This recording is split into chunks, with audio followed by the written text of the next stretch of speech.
Fala aí, galera botafoguense, tudo beleza? Mais ou menos, depois desse joguinho mequetrefe aí contra o Corinthians, esse jogo que a gente podia ter conquistado os 3 pontos. Vou trazer aí o pós-jogo agora de cabeça mais fria, mais tranquilo, para analisar aí a situação do Botafogo da tabela. Vou falar sobre aí as notas dos jogadores, o que eu achei. Também, John Texel falou algumas coisas interessantes sobre a Igor e o futuro do Botafogo, coisas aí que a gente tem que ficar atento. E como é que foi a entrevista do David Ancelotti, tudo isso muito mais depois da vinheta. Bora pro vídeo que tá muito bom.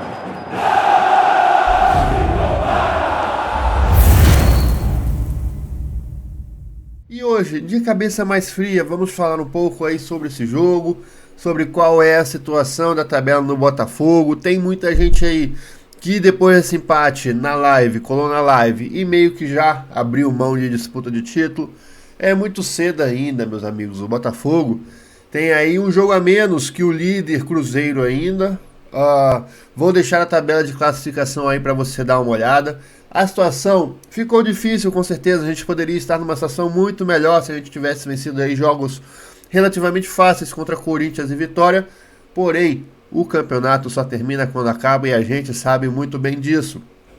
Então o importante nesse primeiro momento é se manter sempre no bolo de cima, na parte de cima da tabela, e isso o Botafogo tem conseguido fazer.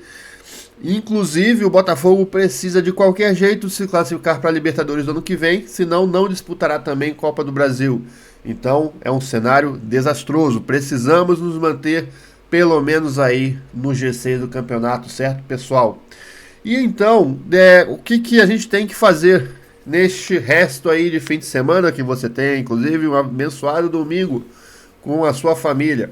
A gente tem que secar o Cruzeiro que vai jogar aí contra o Ceará em casa. Um empatezinho é um bom resultado para nós, tá bom? E claro, gorar aí o Flamengo, tomara aí que o galão da massa, certo, o Atlético Mineiro consiga arrancar pelo menos um empate. Eles normalmente jogam um pouco mais quando jogam contra o Flamengo, porque não gostam muito deles, certo? Perderam a final da Copa do Brasil, então tomara que eles entrem lá em cima, em alta rotação, para conseguir pelo menos um empate contra o Flamengo. Quem sabe não arranca uma vitorinha para deixar o nosso domingo um pouco mais alegre, um pouco mais animado. Merecemos isso, né, rapaziada?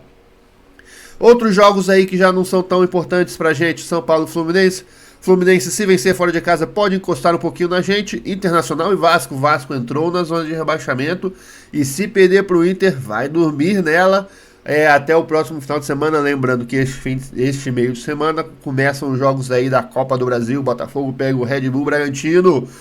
Você está animado para esse jogo? Acho que o Botafogo ter condições aí de chegar numas quartas de final sem muitos problemas. E o último jogo para encerrar a jogada, Bahia e Juventude. O Bahia que está coladinho com o Botafogo aí, se empatar igual em número de pontos, mas o nosso saldo ainda é melhor. A gente continua na quinta colocação.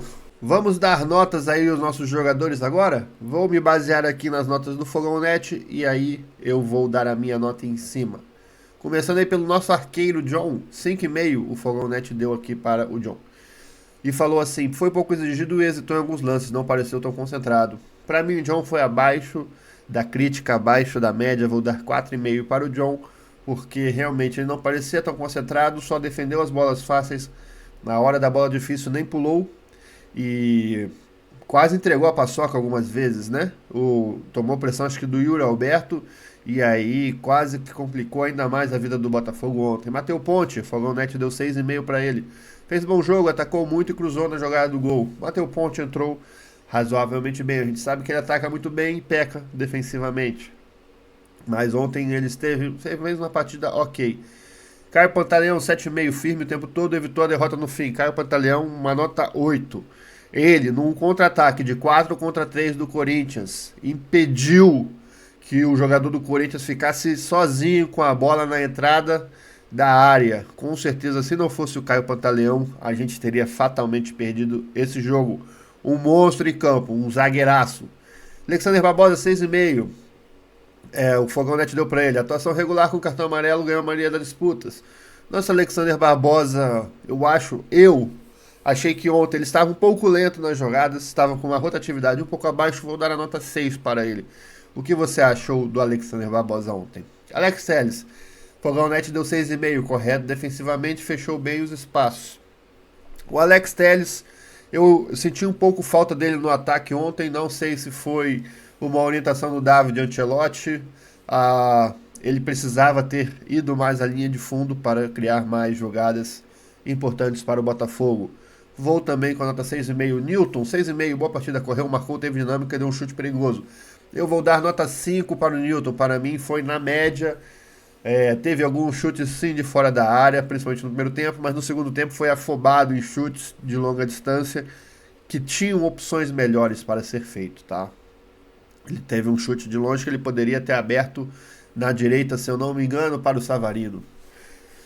Joaquim Correia 7, seu melhor jogo até aqui, distribuiu bola, apareceu, tabelou e criou bons lances para mim. Joaquim Correia, infelizmente, nota 5, muito abaixo do que eu espero, pouca intensidade, precisa aparecer mais para o jogo, precisa criar mais lances de perigo, tá? E eu acho que perde algumas bolas aí bobas no meio de campo. Álvaro Montoro 7, é diferente, deu bons dribles, conseguiu jogados pela frente. Vou dar uma nota 6 para Álvaro Montoro. Fez uma partida honesta, né, com bons lances, bons dribles, mas pouca efetividade na frente. Nathan Fernandes, 7,5 Fogão Net deu. Fazia boa partida até sair, deu assistência e foi opção em velocidade. Cara, eu vou dar nota 6 pro Nathan Fernandes. Talvez eu esteja um pouco sendo crítico demais, mas eu tô dando a nota do que eu vi em campo. Nathan Fernandes não deu uma assistência, na verdade, que foi ali uma escorada, né? O Hugo Souza saiu todo atrapalhado e o centroavante empurrou pro gol, o Arthur Cabral. Não vi essa partida tão boa do Nathan Fernandes. Mais um que eu acredito que faltou no último terço do campo caprichar. Arthur Cabral, Fogão Net deu 8. Fez o gol, deu trabalho, foi perigoso. Vou dar nota 7 pro Arthur Cabral, fez o gol e não fez mais nada, na minha visão. Santiago Rodrigues, 5. Entrou bem. Entrou parecendo estar bem, mas foi caindo de produção. Santiago Rodrigues, pra mim, nota 4. Entrou e não fez nada. Savarino, 4. Fogão Net deu. Quase entregou o gol e fez o passe errado e uma falta boba na origem do empate. Pouco produziu. Pra mim, Savarino, nota 2. Estava um manhaca em campo. Ele entrou, o Botafogo caiu muito no seu jogo. Infelizmente, volta Savarino. Savarino é um craque. Precisamos do velho Savarino de volta. O que aconteceu com o Savarino, velho? Alguém abduziu o Savarino e colocaram outra pessoa no lugar dele. Ele não está sendo sombra do que foi ano passado. Vitinho, 5,5. Entrou e fez papel na direita. Vitinho, pra mim... Vitinho, Cuiabano e Barreira, pra mim, sem nota. Não tiveram tempo de mostrar absolutamente nada. David Ancelotti, nota 6. Botafogo fez um ótimo primeiro tempo, merecia ter mais gols. No segundo tempo, o time de caiu de produção, cresceu e veio empate. Faltou consistência. David Ancelotti, gosto muito. Espero que ele faça um bom trabalho no Fogão. Mas eu sou obrigado a dar nota 4 para o David Ancelotti. E eu dou nota 4 porque eu espero muito mais dele, tá? O Botafogo fez um excelente primeiro tempo. Não, ele se surpreendeu com as mudanças do Corinthians e não conseguiu. Demorou para mudar, demorou para colocar o Cuiabano. E ele realmente não conseguiu aí fazer frente a um Corinthians aí que não é lá essas coisas, mas no segundo tempo entrou com o time titular e surpreendeu, porque obviamente mudou o seu estilo de jogo. Já que a gente falou de David Ancelotti, vamos ver aí como foi um pouco da entrevista dele, o que ele falou. Sensação de insatisfação porque a equipe tem que melhorar. Então abre aspas aí para o David Ancelotti. Acho que é muito fácil analisar o jogo de hoje. A primeira meia hora foi muito boa, jogamos futebol. Acho que gastamos muita energia, não fizemos o resultado que acho que merecemos porque o volume de jogo foi muito alto. Temos que fazer mais gols com esse tipo de volume de jogo. A segunda parte foi mais difícil. Os substitutos deles colocaram muita energia. Tivemos que defender mais, mas não foi o suficiente. Acho que o resultado é correto. Gostei, é isso mesmo. O Botafogo não pode perder o tanto de chance. O resultado foi correto e por pouco a gente não saiu com a derrota, David.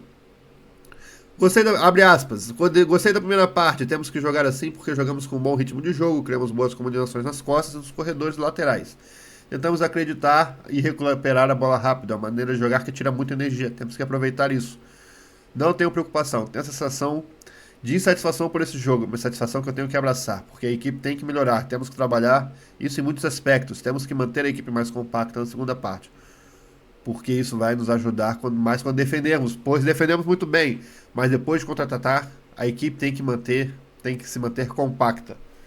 Boa análise de jogo aí de nosso David Ancelotti, análise coerente. Botafogo realmente foi perfeito. Tem que abraçar os erros, a gente tem que entender os erros para não voltar a repeti-los. Às vezes a gente fala, essa partida é para esquecer, mas não, a gente tem que relembrar muito bem para não cometer esses erros novamente. E para finalizar esse pós-jogo aí, vamos falar de John Textor. Vamos abrir aspas aí para o Papai John.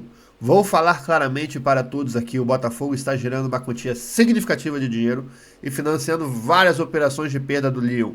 Várias matérias que você lê na França que dizem que o Lyon pagou pelos títulos do Botafogo são erradas. Ganhamos muito dinheiro com títulos, vendo jogadores, porque somos bons no negócio. O Botafogo que financiou a Europa e não o contrário. Somos uma organização auditada por uma empresa do maior calibre, fizemos tudo para entrar no IPO. Não há debate, não há problema financeiro, estamos financiando a Europa. Quero separar o Botafogo da parte europeia, mas isso é com a diretoria da Eagle. Não estou preocupado. Sou acionista majoritário da Eagle e a Ares é uma das investidoras. Está claro que cometi erros na França ao tentar ser um reformista. A liga é problemática e a federação quer tomar o campeonato lá. Só há um homem no comando da NCG, que é o órgão regulamentador da França, que rebaixou o Lyon quando ele estava à frente e depois que o John Textor saiu, tirou o rebaixamento. E continuando aqui com as aspas do John Textor. Ele tem muito poder, não há regras no preto e no branco, é tudo muito arbitrário. A França quis mudar o rosto, eles cansaram de me ouvir falando de mudança. Eu quis colocar um modelo de Premier League lá, sem o DNCG. Eu voluntariamente saí porque entendi que era um problema. Estou calado porque queria que a Michelle ganhasse o caso. Meu ego e posições eram pouco importantes, sempre fomos saudáveis financeiramente, a UEFA aprovou. No dia 20 de maio, a DNCG olhou meu rosto e disse que seria rebaixado e estava fora de cena. O que mudou até junho? Claramente era sobre mim. Foi o que eu falei aqui no canal, né, rapaziada? Foi muito estranho. Em uma semana, resolver os problemas financeiros do Lyon. Acho muito difícil acreditar nisso, tá? Vamos continuar aqui. John Textor vê caminho para a Premier League como crucial e explica a relação com o Marinax do Nottingham Forest. Continuaremos negociando e nos divertindo. Há um bafafá aí que o Marinax poderia investir no Botafogo, na base do Botafogo. A gente não sabe muito bem como está essa história. Abre aspas aí para John Textor falando de Marinax. Eu gosto dele. Há uma conversa sobre nos unirmos, porque o nosso relacionamento começou no Brasil. Ele passou aqui antes de mim.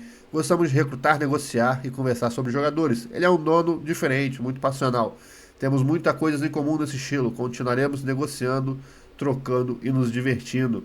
Você não necessariamente precisa se unir com alguém para colaborar. Quando eu digo mais parceiros, tem muito a ver com a venda do Crystal Palace. O Palace nunca foi parceiro do Botafogo, que eu queria que eles fossem. Você não vê Botafogo, jogadores do Botafogo indo para a Premier League. Se você tem um caminho para a Premier League, fica mais fácil recrutar jogadores para o Brasil. Você cria um caminho. Mas o importante para o Botafogo sobre o que aconteceu com o Lyon foi o que aconteceu com o Crystal Palace. Eu vendi as ações para criar novos caminhos para os jogadores brasileiros na Premier League e isso faria o Botafogo continuar sendo bem sucedido. Está aí então, pessoal. John Textor falou sobre o Marinax e trouxe aí a informação que eles vão continuar planejando coisas no futuro. O futuro dirá o que acontecerá dessa parceria. Rapaziada, esse foi o nosso pós-jogo. Espero que você tenha um excelente domingo. Vamos aí. Restou a nós secar os rivais, né, rapaziada? Vamos ver o que vai acontecer se o Flamengo aí tropeçar. Eu trago aquele reactzinho gostoso que vocês gostam tanto. Vou ficando por aqui. E o Fluminense também. Vamos secar todo mundo. Vamos secar todo mundo. Vasco, Fluminense. Tô ficando por aqui. Tamo junto e até a próxima.